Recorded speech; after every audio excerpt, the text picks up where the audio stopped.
Tu veux lancer ton business en 2025, mais tu ne sais pas par où commencer. Bonne nouvelle, justement dans cette vidéo, je vais te présenter les 3 meilleurs outils pour gagner du temps, éviter les galères et pouvoir te concentrer réellement sur ce qui compte vraiment. Je te dévoile donc 3 outils que j'ai mis en place pour mon activité et que j'ai mis aussi beaucoup de temps finalement à découvrir et à comprendre parce que, clairement vu, l'écosystème des outils est monstrueux et hyper important. Et finalement, quel est le meilleur outil là-dedans? Et ça va dépendre de plusieurs choses. Déjà, l'utilisation que tu en as. La deuxième chose, c'est aussi bien sûr, est-ce que c'est une histoire de budget? Est-ce que tu as des ressources que tu peux allouer sur ça? Est-ce que tu peux finalement acheter des logiciels finalement qui seraient plus complets, encore plus poussés?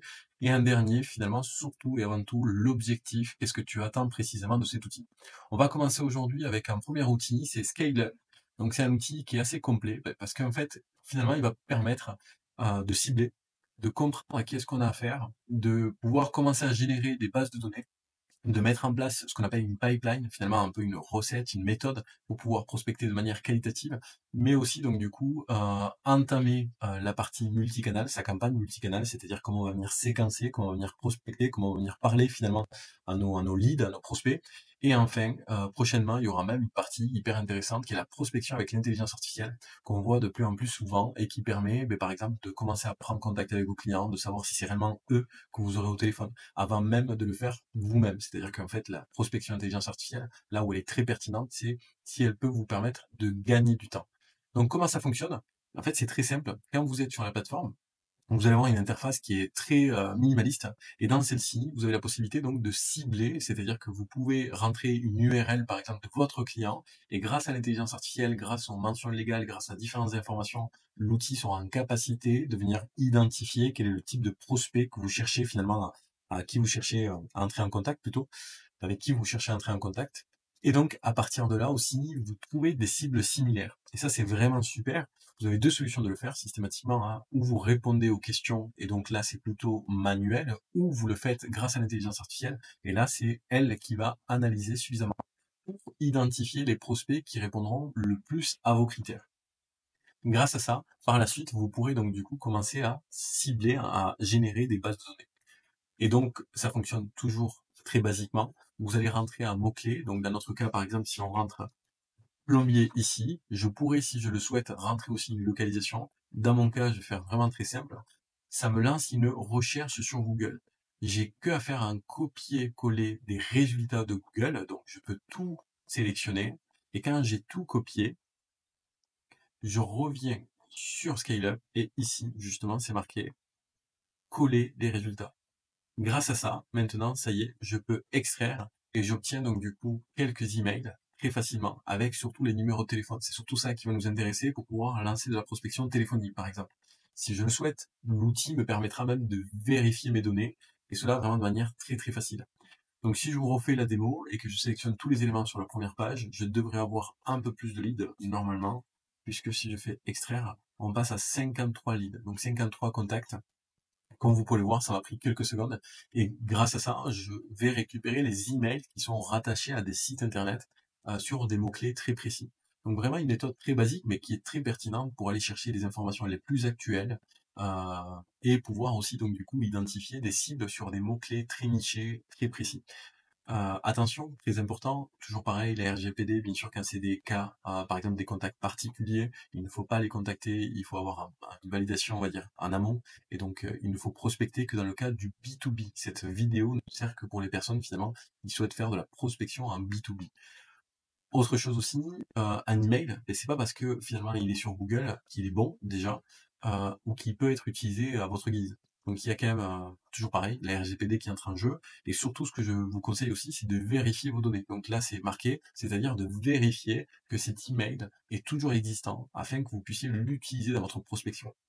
C'est une méthodologie très facile, et sur la plateforme ScaleUp, ça vous permet d'ailleurs de le vérifier en automatique. Donc c'est hyper simple à faire. Enfin, vous allez pouvoir aussi organiser donc votre to-do, finalement ce que vous avez à faire, votre prospection de la semaine, etc., etc., etc.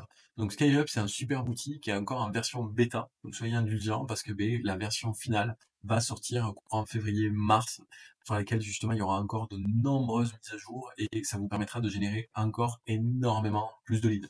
N'hésitez pas à la tester parce qu'elle est en libre accès et totalement gratuite pour le moment. Donc n'hésitez pas justement à découvrir comment elle fonctionne. Le deuxième outil qu'on va voir ensemble, il s'appelle Make. Vous avez entendu parler de Make. Et si c'est pas le cas, c'est pas normal. Parce que, franchement, vous avez une multitude de possibilités finalement avec Make. Qu'est-ce que c'est? C'est un outil très simple qui va vous permettre de tout automatiser. C'est-à-dire que tout ce qui va vous prendre du temps, vous allez venir l'automatiser. Automatiser, qu'est-ce que ça signifie? Par exemple, une tâche chronophage qui est répondre aux mails, relancer un prospect, générer une facture, générer un devis. En fait, toutes ces choses-là, finalement, avec un peu de connaissance, bien sûr, vous êtes en capacité de venir les configurer et les paramétrer très basiquement grâce à Make.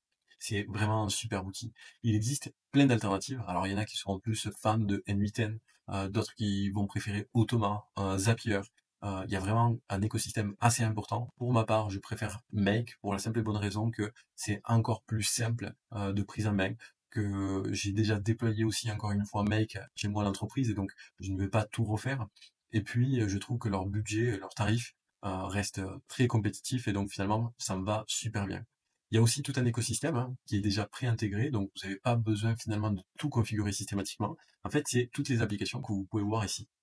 Donc si je fais défiler, en fait, vous allez voir qu'il y en a vraiment une multitude. C'est énorme. Et donc, grâce à ça, vous allez aller chercher l'outil que vous souhaitez et donner le scénario, donc la scène qui doit se mettre en œuvre. Imaginons, si je vais chercher donc Gmail, je peux demander donc ici Gmail directement, regarder mes emails. Donc par exemple, si je sélectionne Gmail, je peux venir le configurer vraiment de manière très basique, uniquement pour vous faire la démo.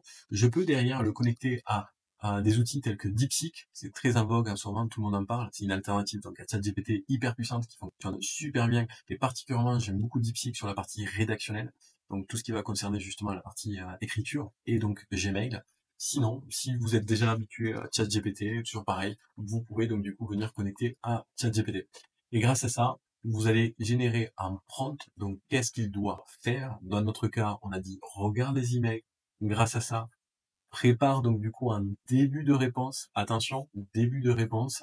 Et donc derrière, on va dire un nouveau Gmail. Et donc créer un mail, un brouillon. Par contre, créer un mail en brouillon en intégrant la réponse à mon prospect. Qu'est-ce que ça signifie? Chaque fois que je reçois un mail, ce mail va être analysé par ChatGPT et grâce à cette analyse, ils sont en capacité de me proposer un début de réponse. Quand j'arrive le matin au boulot, en fait, j'ai déjà tous mes mails et j'ai déjà presque toutes mes réponses qui sont préconfigurées. Attention, ça ne les envoie pas. On pourrait le faire si on le souhaite. Moi, dans mon cas, je vous le conseille pas. Concrètement, l'idée, c'est juste que ça vous aide à gagner du temps. Et bien sûr que ce paramétrage-là, il nécessite d'aller encore plus loin, parce que, par exemple, tout ce qui va être newsletter, il y a plein de mails sur lesquels ChatGPT, il n'aura pas besoin de répondre. Et donc, vous êtes en capacité, je vais vous montrer comment, de venir pousser pour faire en sorte en fait, que ça ne lise pas peut-être tous les mails. Et donc, que votre automatisation soit encore mieux configurée. Pour ça, vous avez deux solutions. La première, c'est d'utiliser l'intelligence artificielle qui est déjà pré-intégrée sur Make. Ça s'appelle ici AI Beta, donc c'est AI de chez Make.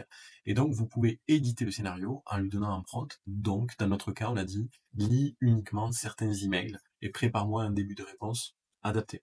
Attention.